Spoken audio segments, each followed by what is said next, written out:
Hey guys, Ray from Love You RV. Just a quick update on the Starlink service that I've had for a few months. If you missed my other videos, I'll link back to them on the setup and some testing. But anyway, I just wanted to update you on how it's been going. So the first month or so I found the service was kind of choppy. Every once in a while there would be breaks in the service where you would lose connectivity for maybe 5 or 10 minutes. And maybe about a month ago I even lost it for 5 hours a couple days in a row. I think they were doing some major switching around and stuff, and I got a warning in my account that they were working on the system. But I have to say the last 3 weeks have been amazing. All of a sudden everything has really calmed down, and I'm getting very consistent speeds and not much downtime at all. If you look today, I looked at my statistics this morning, last 24 hours says beta downtime 1 second. And that's been pretty normal. Every time I kind of look at it in the morning in the last 24 hours, it's only been seconds or a minute or two of beta downtime. Hardly any no satellite times or anything like that. I don't really get obstructions here because I don't have any trees around me or anything, so I rarely get any problems with obstructions.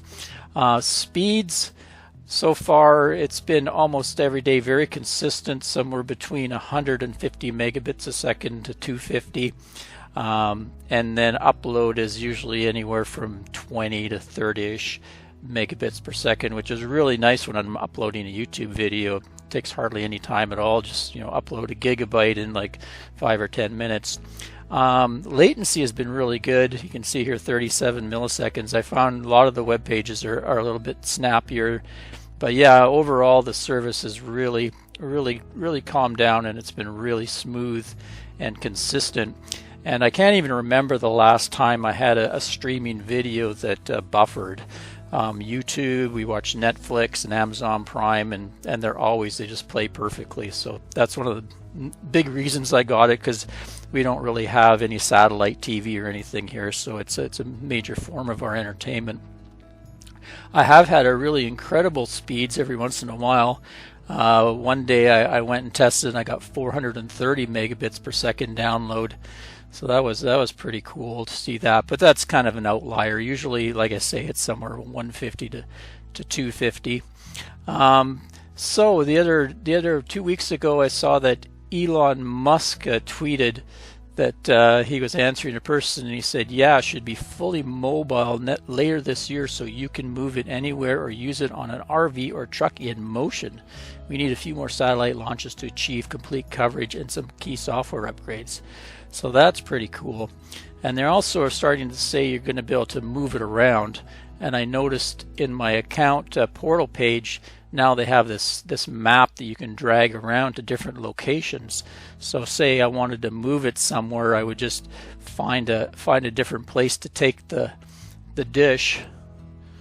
Say I wanted to go down to Comox here. We'll zoom in somewhere. If you zoom in far enough, you can hit a submit button and change it. Now I haven't tested this because I'm kind of afraid if I move the dish for some reason I might lose my location that I'm at now.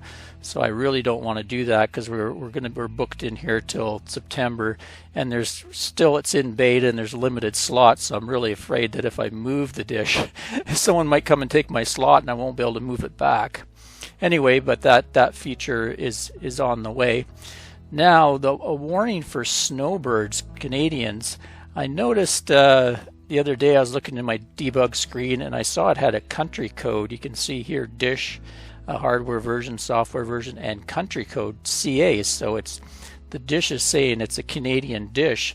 So I thought, oh, what about when I go south in the fall? If I can move it, can I take it to the US, and will it work in the US? Because I bought it in Canada. So I contacted customer support and I asked, can I change it to a different country? And this was their reply. "Hi Ray, welcome to Starlink. Unfortunately, at this time we cannot change the service address to a service address outside your country. But in a more positive note, we are working to expand to more areas, giving you the opportunity to use your Starlink in different regions of your own country. We hope this information was helpful. We're going to close this ticket now. Should you have any questions, blah, blah, blah.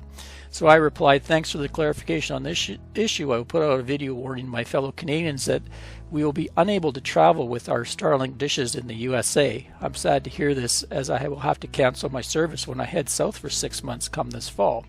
Hopefully I'll be able to renew the service when I return to Canada in spring 2022.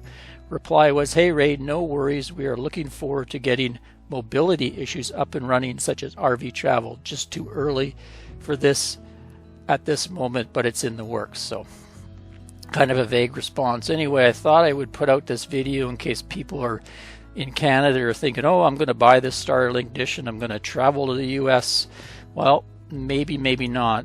They're telling me no at this point, but everything's in a state of flux. The program is in beta still, so maybe when it gets a wider release they might change that. But I thought just give you a warning here that that's what they're telling me. Anyway, thanks for watching. Ray from loveyourrv.com. Take it easy, everyone.